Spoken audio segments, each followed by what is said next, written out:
You can be open-minded, but when you see enough evidence to draw a relatively firm conclusion, it would be empty-minded not to draw that conclusion. Do you see any wisdom in learning to be okay in yourself, regardless of a belief in a resurrection? What do you mean by that? So it seems like the human mind takes conceptual frameworks and it can provide us this sense of certainty, and it gives us this sense of assuredness of where we are in the universe and our purpose and our meaning. But it seems like it's always a double-edged sword, where the second we have that belief system in our mind, it's kind of like what you mentioned with identity. Someone else comes along and questions it, and then, oh, we don't know who we are anymore. And so my question is do you see wisdom in just being okay with not knowing, still seeking truth, still doing philosophy, still doing theology, but learning to be okay with not knowing? Well, we actually cover that in the first couple chapters of I Don't Have Enough Faith to Be an Atheist. Yeah, sure, there's some things we may never know, but I think there's a difference between being open-minded and empty-minded.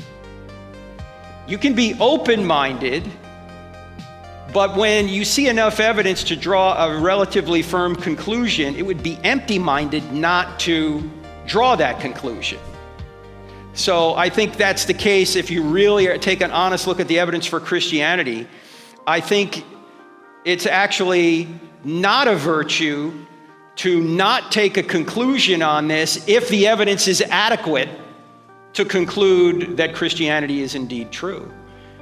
In fact, according to the scriptures, it's an eternal error. I definitely agree, and I think that's where the yogis and the mystics can be a bit dogmatic in a sense, because they develop the spiritual connection through meditation, but then they can go a step farther and say, oh, I don't need to study the Bible, I don't need to listen to your arguments or your rationality, because it's all beyond the mind, it's all mystical.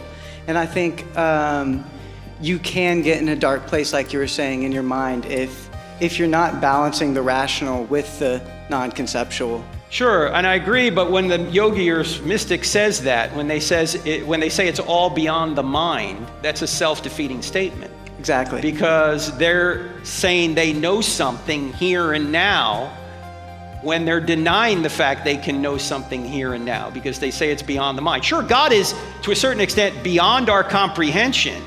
He's beyond reason, but he's not against reason. And he might be beyond what we can understand, but we can still know enough about him to know approximately what he's like, because we know God by analogy now. We don't know him directly, as Aquinas would say. Okay? So yes, he's more than our arguments, but he's certainly not less than our arguments and our theology, if our theology is correct. Last question. Yes. How do you know that the totality of God is beyond the arguments? Well, because if you follow the arguments all the way to their conclusion, or maybe better put, all the way to their origin, when you get to a spaceless, timeless, immaterial, powerful, moral, personal, intelligent creator whose every attribute is infinite, then you realize that you can't know that being completely because you're finite.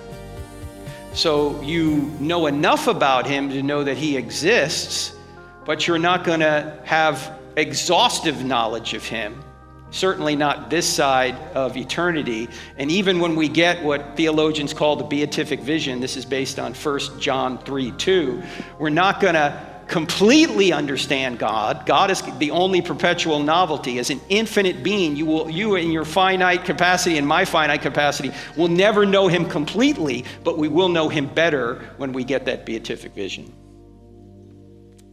All right. Thank you, sir. Great questions.